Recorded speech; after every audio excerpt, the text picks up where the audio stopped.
정말? 미국에도 그런 서비스가 꼭 생겼으면 좋겠는걸? 한국에 사는 미국인 여성 에밀리 씨가 가족이나 친구들과 전화통화를 할 때면 가장 자주 듣는 단골 멘트 중 하나라고 하는데요. 한국인 남성을 만나 결혼과 출산 후 행복한 가정을 꾸리고 있는 그녀는 앞으로도 당분간은 한국을 떠날 생각이 없을 정도로 한국에서 만족스러운 삶을 살고 있다고 합니다. 과연 그녀와 그녀의 친구들을 깜짝 놀라게 한 한국의 모습은 어떤 것이었을까요? 본격적인 이야기를 시작하기 앞서 1초만 구독과 좋아요 눌러주세요. 영상 제작에 큰 힘이 됩니다. 안녕하세요. 저는 보스턴 출신 에밀리입니다. 지금은 한국인 남편을 만나 서울에서 살고 있습니다. 저는 제가 한국에서 살게 될 거라고는 상상도 못했었어요. 모든 것은 3년 전 샌프란시스코에서 열린 국제환경 컨퍼런스에서 시작됐죠. 당시 저는 환경 NGO에서 일하고 있었는데 아시아 각국의 환경활동가들과 네트워킹하는 임무를 맡았습니다. 그날 저녁 리셉션에서 한국 대표단 중 한 명이 제 시선을 사로잡았는데요. 키가 크고 차분한 미소를 지닌 그 사람이 바로 제 남편 재준 씨였어요. 처음에는 그가 발표한 한국의 해양 플라스틱 저감 프로젝트에 관심이 있어 다가갔을 뿐이었습니다.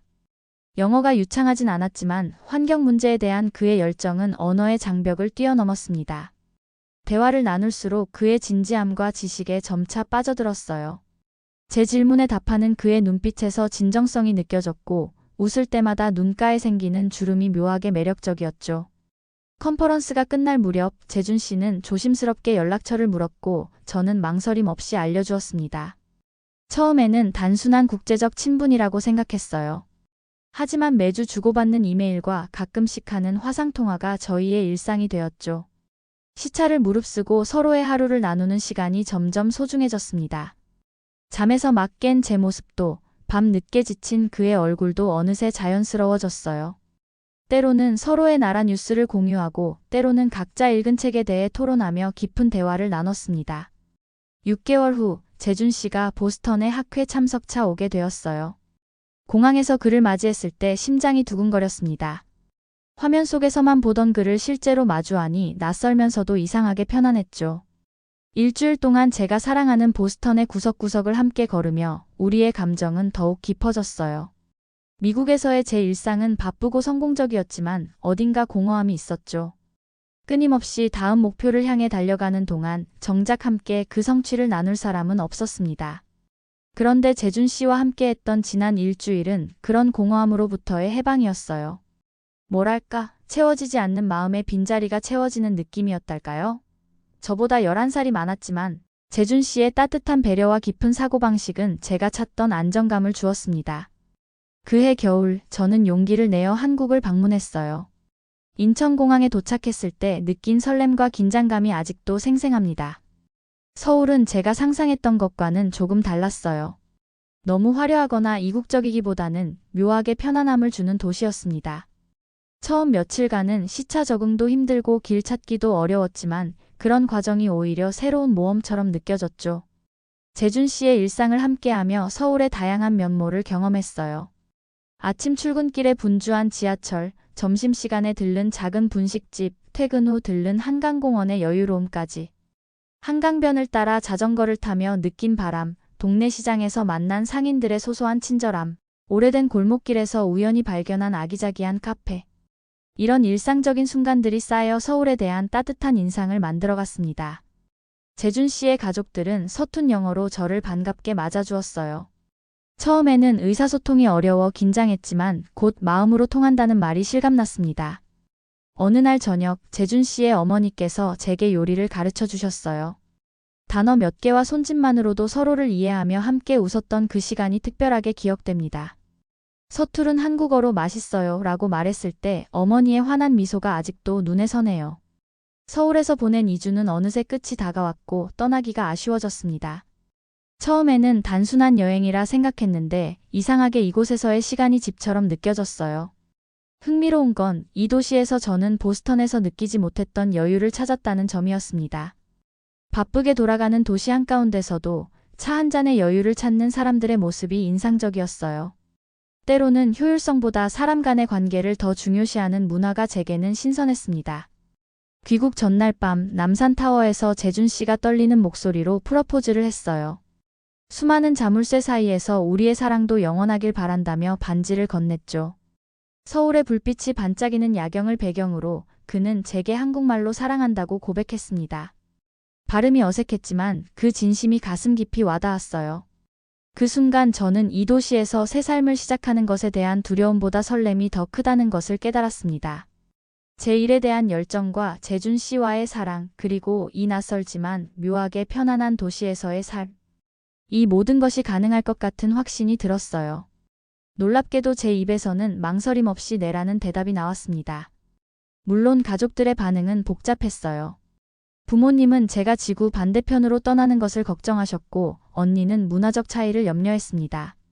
친구들 중에는 에밀리, 정말 한국에서 살 수 있을 것 같아? 라고 의아해하는 이들도 있었죠. 하지만 재준 씨가 직접 보스턴을 방문해 진지하게 대화를 나누면서 가족들도 조금씩 마음을 열기 시작했어요.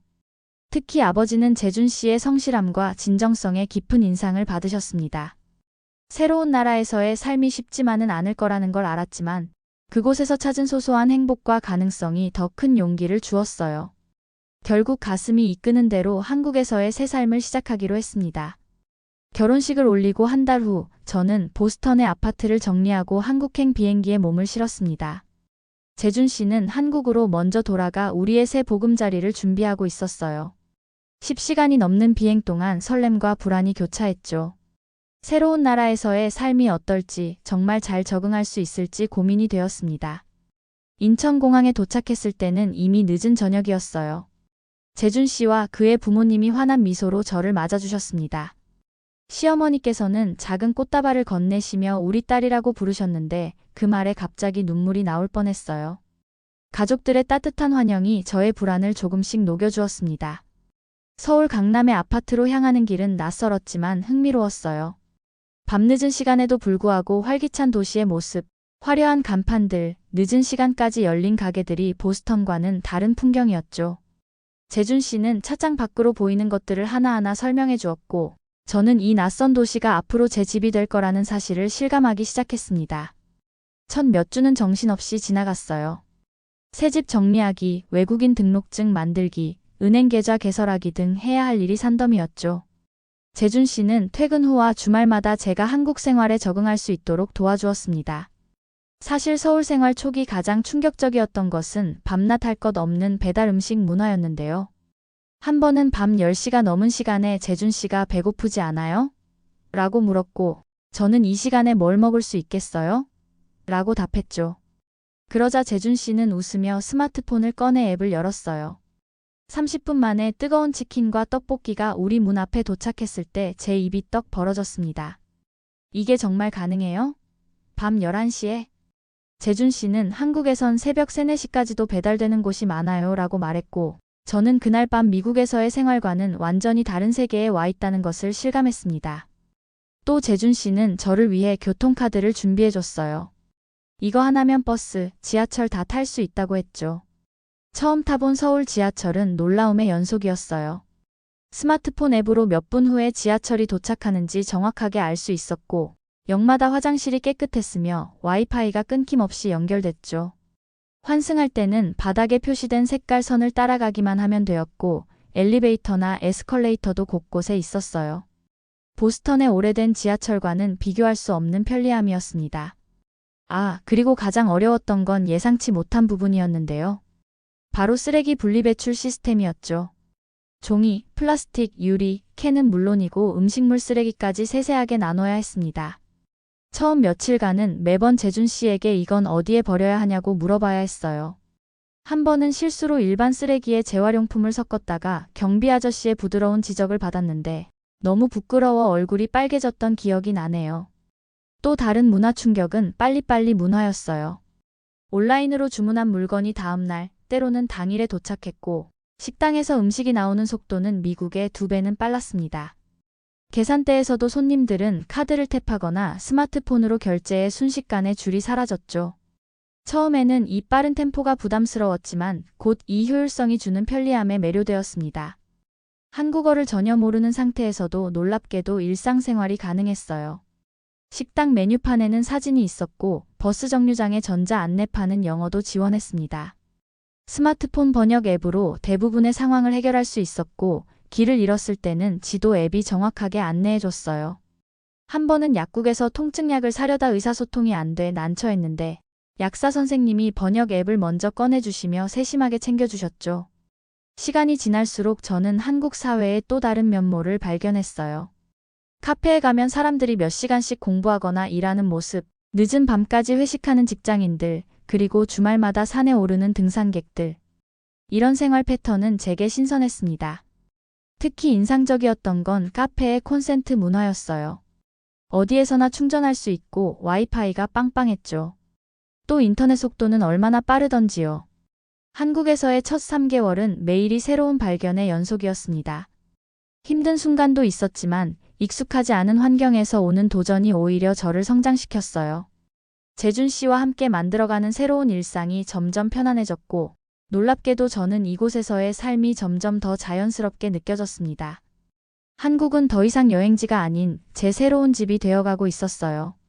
서울에서의 생활이 6개월쯤 되자 저는 이제 이곳의 리듬에 익숙해지기 시작했는데요. 가장 큰 변화는 아마도 제 일상의 반경이 넓어졌다는 점일 거예요.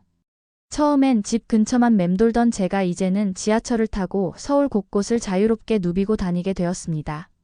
한국어 실력도 조금씩 늘어 간단한 대화는 가능해졌어요. 동네 슈퍼마켓 아주머니와 날씨 이야기를 나누고 카페에서 제 취향대로 음료를 주문하는 정도는 할 수 있게 되었죠. 그럴 때마다 사람들이 보여주는 따뜻한 반응이 제게 큰 용기가 되었습니다. 한국어 정말 잘하시네요. 라는 칭찬을 들을 때마다 더 열심히 공부해야겠다는 의욕이 샘솟았어요. 한국 생활에서 가장 매력적인 건 아무래도 편리함이었습니다. 24시간 문을 닫지 않는 편의점은 마치 작은 종합 상점 같았어요. 늦은 밤 갑자기 필요한 물건이 있어도 아픈데 약이 필요해도 언제든 구할 수 있다는 안도감이 컸죠.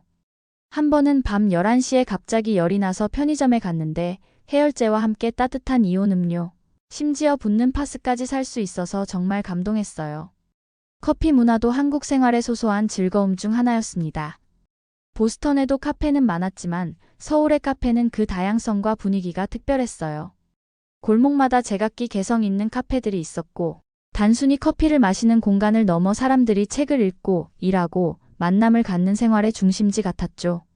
재준 씨와 주말마다 새로운 카페를 찾아다니는 게 우리만의 소소한 데이트 코스가 되었습니다. 한국어 학원에서 만난 친구들은 제 적응에 큰 도움이 되었어요. 일본, 대만, 프랑스 등 다양한 나라에서 온 이들과 수업이 끝난 후 함께 점심을 먹으며 각자의 한국 생활 에피소드를 나누는 시간이 즐거웠습니다.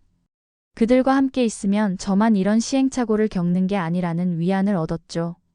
또 동네 요가 클래스에서 만난 지영이는 제가 가장 먼저 사귄 한국인 친구였는데요. 그녀의 초대로 처음 한국 가정집에 방문했을 때 지영이의 어머니께서 정성스럽게 준비해 주신 집밥은 지금까지 먹어본 한국 음식 중 최고였어요. 지영이는 종종 제게 한국의 문화적 뉘앙스를 설명해 주었고 덕분에 재준 씨와의 사소한 오해도 줄어들었죠. 지영이를 통해 한국의 독특한 문화를 경험하게 된 것도 큰 행운이었습니다. 특히 찜질방 문화는 정말 신선한 충격이었어요. 처음에는 낯선 사람들과 같은 공간에서 편하게 쉰다는 개념이 이해되지 않았지만 이상하게도 그곳에서 느낀 편안함은 독특했습니다. 땀을 흘리고 시원한 식혜를 마시며 지영이와 나눈 대화는 지금도 좋은 추억으로 남아있어요. 노래방 역시 저에게는 완전히 새로운 경험이었습니다. 언젠가 지영이의 친구들과 함께 처음 한국의 노래방을 가보게 됐는데요. 미국에도 비슷한 곳이 있지만 한국의 노래방은 그 열정과 분위기가 달랐어요. 처음에는 부끄러워서 노래를 부르지 못했는데 어느 순간 마이크를 잡고 아무리 서툴러도 다들 환호해주는 그 분위기에 감동했습니다. 지금은 제가 먼저 노래방 가자 고 제안할 정도가 되었죠.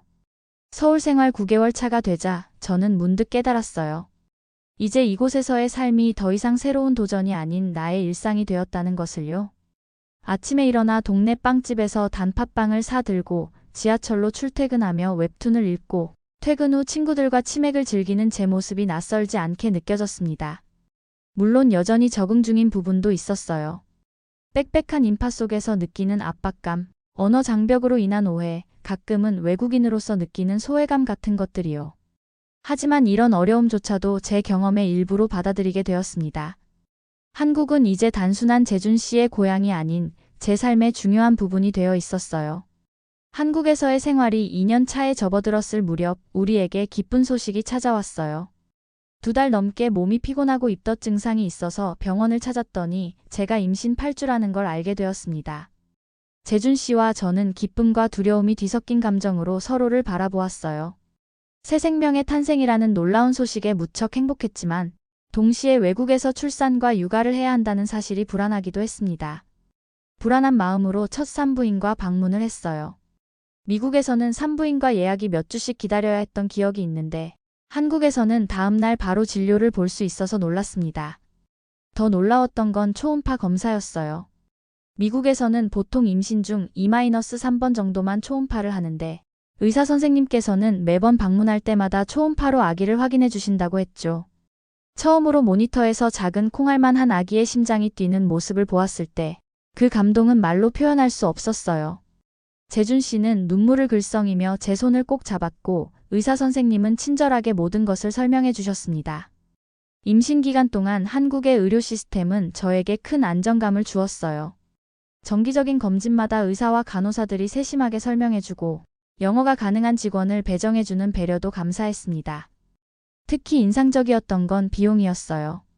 미국 친구들이 산전관리와 출산으로 수천 달러를 지불한다는 이야기를 들었는데 한국에서는 국민건강보험 덕분에 그보다 훨씬 적은 비용으로 질 높은 의료 서비스를 받을 수 있었습니다. 임신 5개월 차에 접어들 무렵 우리는 아기의 성별을 알게 되었어요. 작은 남자아이였죠.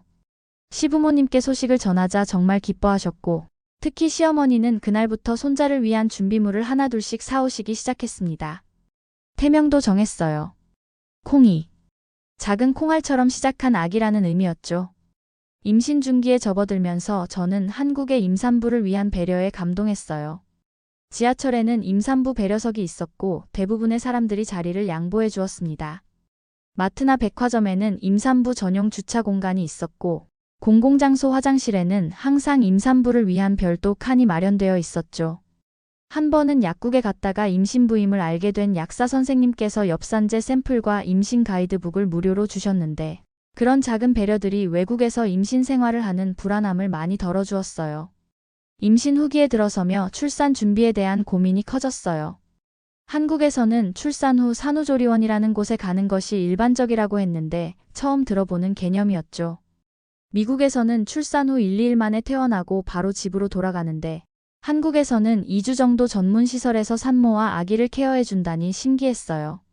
재준 씨의 권유로 몇 군데 산후조리원을 방문해 봤는데 마치 고급 호텔 같은 시설과 서비스에 놀랐습니다. 출산 예정일 2주 전 저는 갑자기 양수가 터져 병원으로 향했어요. 예상보다 일찍 시작된 출산이라 당황스러웠지만 다행히 재준 씨가 옆에 있어 안심이 되었습니다. 병원에 도착했을 때 의료진들은 빠르고 효율적으로 저를 맞이해 주었고 영어 가능한 간호사가 특별히 배정되어 모든 과정을 설명해 주었어요. 8시간의 진통 끝에 우리 아들 지훈이가 세상에 나왔습니다. 그 작은 생명을 처음 품에 안았을 때의 감동은 평생 잊지 못할 거예요. 병실에서의 3일은 또 다른 문화적 경험이었습니다. 병원 식사는 산모를 위한 특별 메뉴로 미역국과 영양식이 제공되었고 간호사들은 수시로 아기 돌보는 법을 친절하게 알려주었어요. 퇴원하는 날 저는 여전히 불안했지만 동시에 새로운 시작에 대한 설렘으로 가득 찼습니다. 이제 우리는 진정한 의미의 가족이 되었으니까요.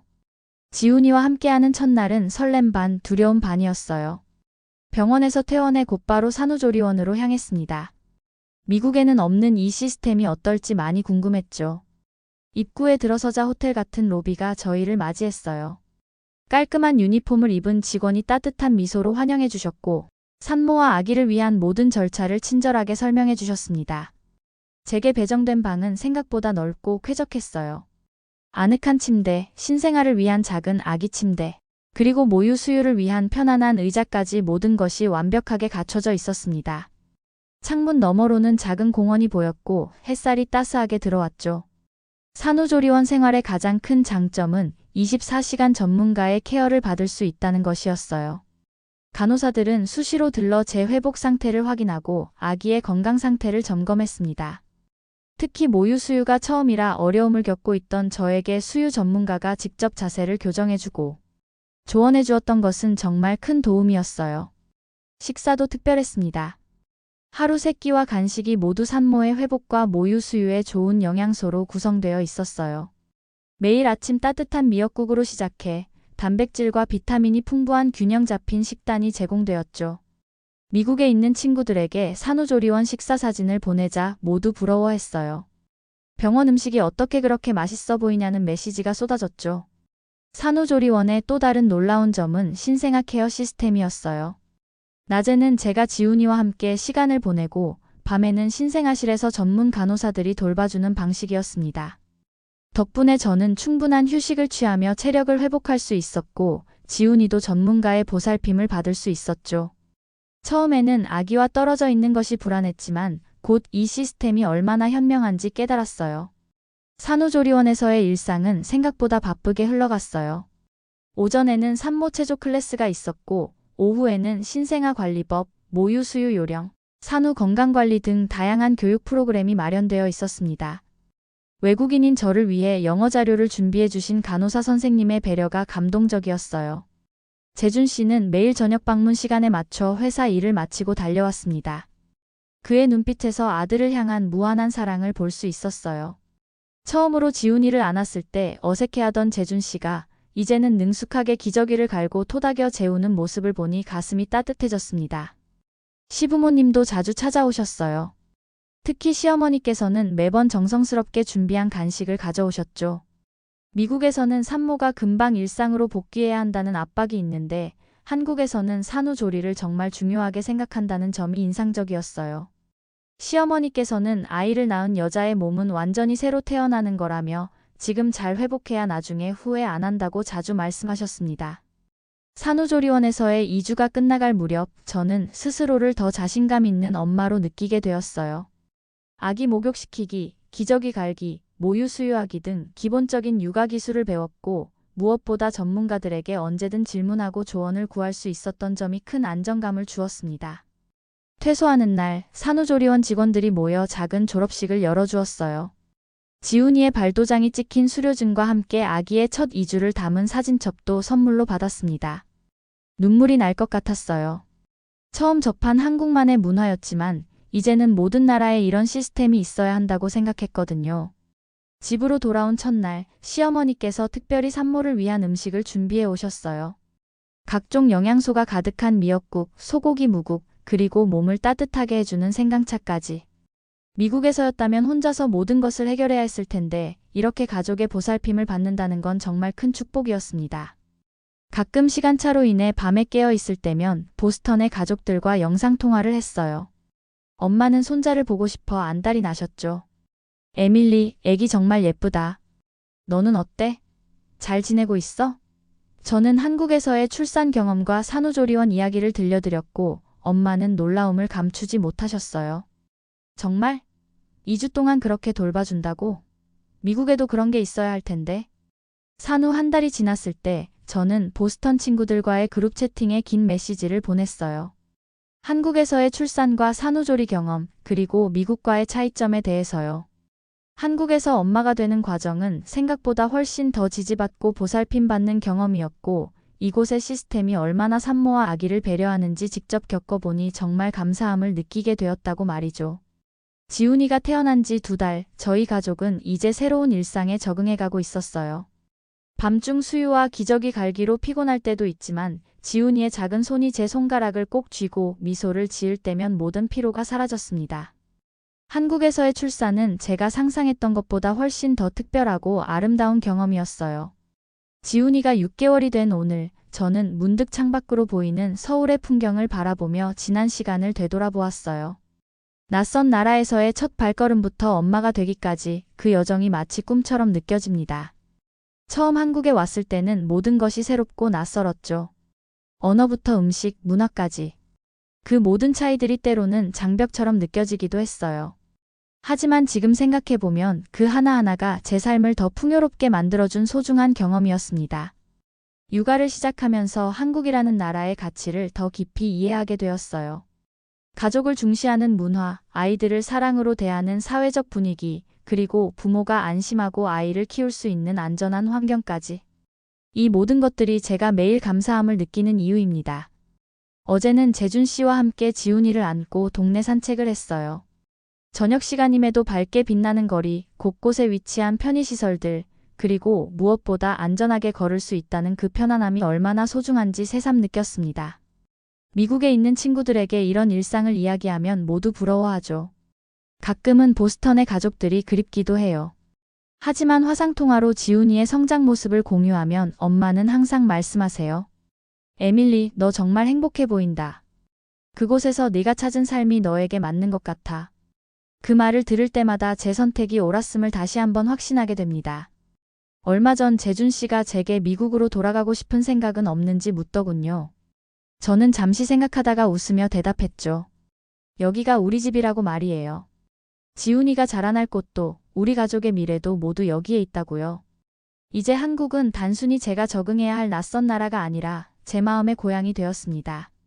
처음에는 불안했던 선택이 지금은 제 인생 최고의 결정으로 느껴져요. 서울의 밤하늘 아래 지훈이와 재준 씨와 함께하는 이 평범한 일상이 제게는 가장 특별한 행복입니다. 그리고 이 행복을 앞으로도 오랫동안 이곳 한국에서 이어가고 싶어요.